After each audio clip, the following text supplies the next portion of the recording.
Today I want to talk about how do you keep the practice of being an artist, in this case a painter, fun.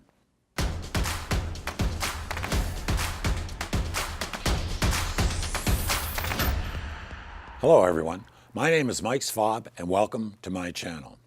I've been teaching and painting for over 30 years and I decided to start this channel to help you become a better artist.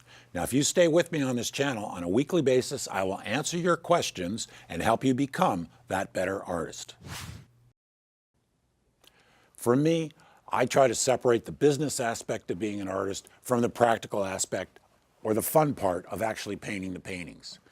The way I do this over the years is I've always enjoyed painting, and I try to keep that enjoyment in the studio or with the people I'm painting with or whatever that may be. And I try to keep the more annoying aspects of it, like trying to collect the tax on a sale I make or dealing with the government or framing or all the things which are ancillary to being a painter, but part of it separate.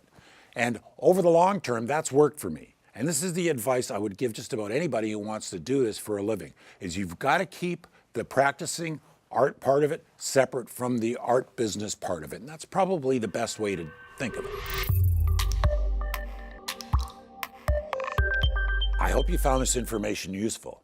Now, I have a handout for you called How to Fix Your Painting, and you can get it by clicking on the link below. And thank you for watching.